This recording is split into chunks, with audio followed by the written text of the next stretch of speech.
Hi guys, after this video, you're probably gonna look at me a different way, but I hope it's not a bad way.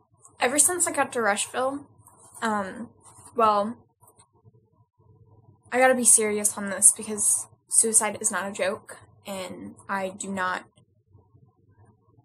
want to be criticized for the way I act, but ever since I got to Rushville, I'm not blaming Rushville at all for this, or the schools or anything, but when I moved to Rushville, I went to Milroy for a year, and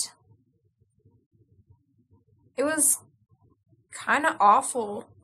I tried to stick up for myself and my friends, but it felt like my friends were going against me. I'm not going to say any names because I don't want them to go tell a counselor on me and say that I'm blaming them for something that wasn't even that they were involved with.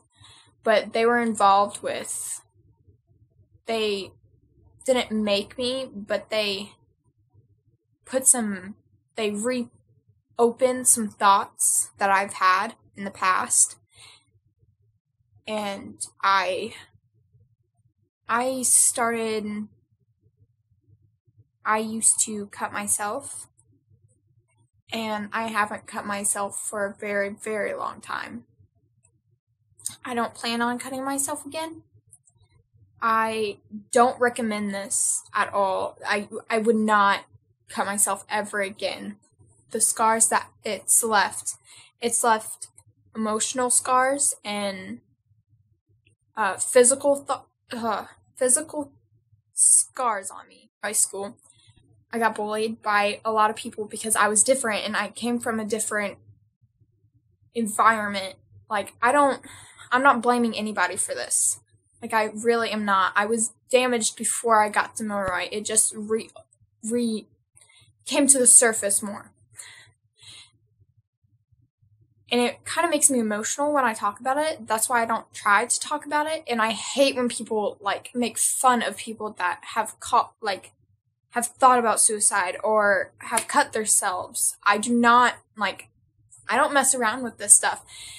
If someone tells me that they're going to harm themselves, I tell someone straight away. Like, I do not joke around with this. I go straight to adult and I either save their life or they get help and they don't feel like they're all alone. I don't like people that hurt themselves, but sometimes I know that that's their last resort. Like, that's the last thing that they want to do, but they want to go away. I survived, okay? And I'm super glad for that. I'm not going to say any names in this video because I don't want them to be responsible in everything.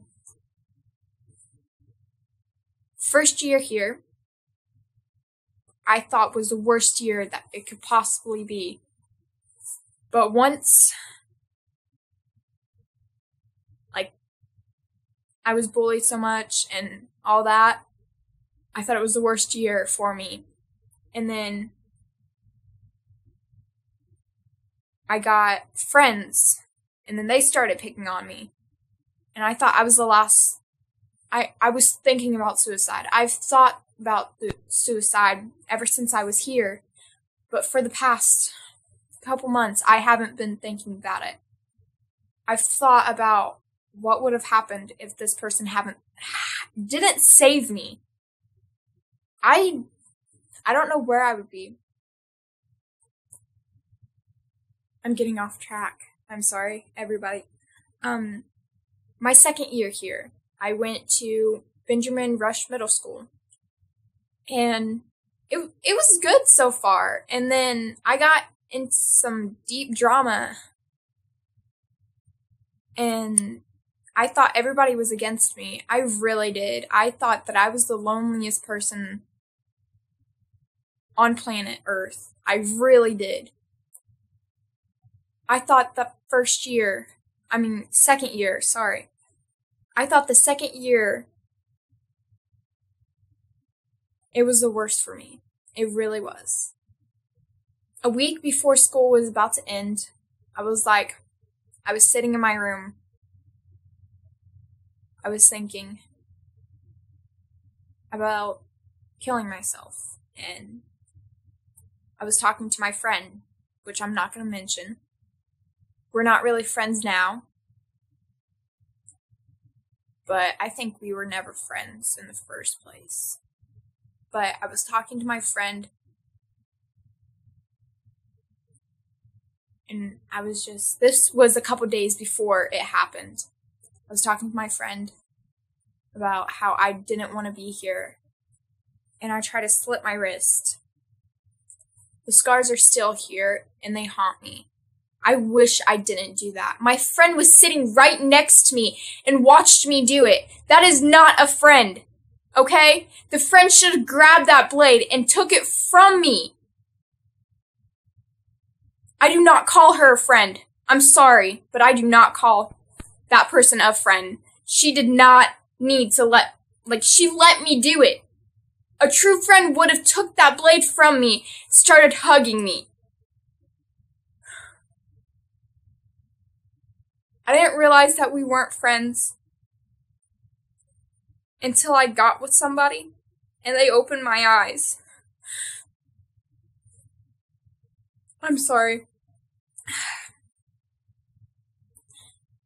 That night, me and her stole a bottle of wine from my mom, and we got in so much trouble.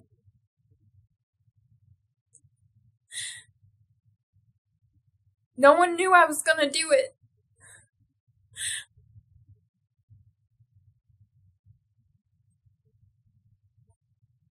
I'm sorry.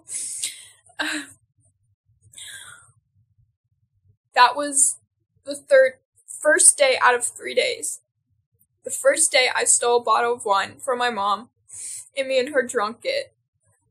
That night, she watched me slit my wrist and told me that, oh, that's not even like the show Hannah Baker, like her wrist bled all the way. Like, were you expecting my wrist to bleed? For me to pass out there and just bleed to death?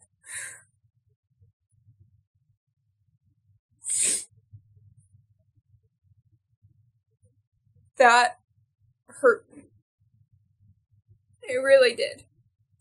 I was like, my closest friend doesn't even care. That morning, my mom tried talking to her, and she just yelled. She yelled at everybody, and my mom yelled at her back. And she broke. She started crying. So she ran out of my house, crying. I was the last person to follow her. My mom didn't follow her.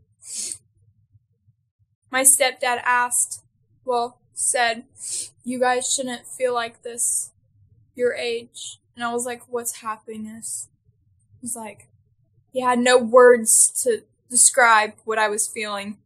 He didn't know that I was going to do it that night. After she left, I had a phone.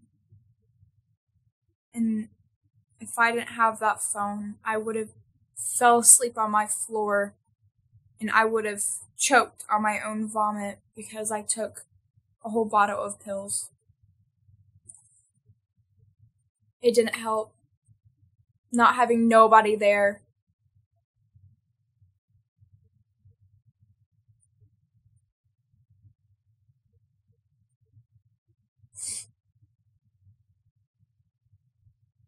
That night, I was sitting in my room. I was looking at my wrist. I thought to myself, if me slitting my wrist can't help me, then I guess I better take a whole bottle of pills. So I walked downstairs to my bathroom. I took the pills. I put them in my pocket. Well, I dumped them out. I put it in my pocket. And I told my parents that I loved them and that I was going to sleep. So I walked upstairs walked upstairs back to my bedroom. I sat there just looking at things, and I took a picture of them and sent it to my friend. That friend told somebody. The last person that I thought that was going to tell somebody did. And I'm so happy for that. All of my other friends that I talked to about how I didn't want to be here, they did nothing. They were like, it's gonna get better. Don't do anything stupid. Well, I'm going to sleep. All of them did that. They were like, good night. I was like, good night. But the person that I thought wouldn't tell anybody did. And I am so thankful for her that she did that. At this time, we don't really get along, that I think. But I'm happy she told somebody. I was crying out for help. I thought that no one was here for me. But more people was here than I thought. I have so many people that care, even if I feel like I have a bad day. My family members are here for me. My mom, especially, is here for me. I can talk to her about everything.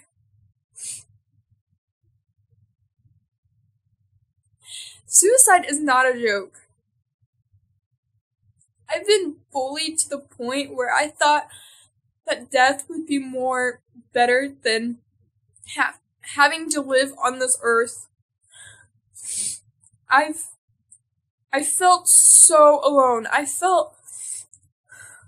There's no words to describe the way I felt at this time. But it does get better. Like, I'm telling the truth. Things do get better.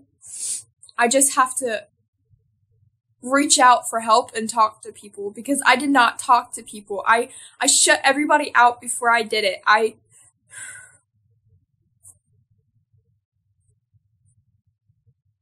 But it does get better. If you just reach out and talk to somebody, even if you feel like you're so down and that you just want to ball up and cry.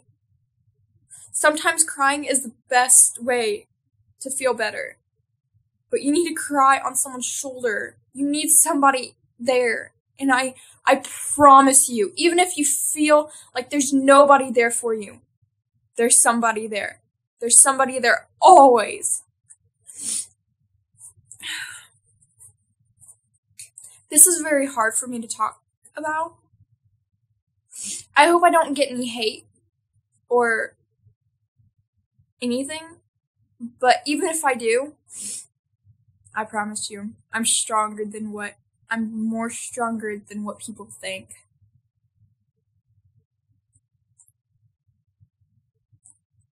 I wanted to tell people my story because I thought that if someone saw this, just looking through their phone to find a way to help themselves. I'm shaking a little bit. Killing yourself and suicide is not the answer. And then I know when some people say that, they're joking. I am not joking. It's not the answer. Reaching out and getting help is the answer. You're not alone.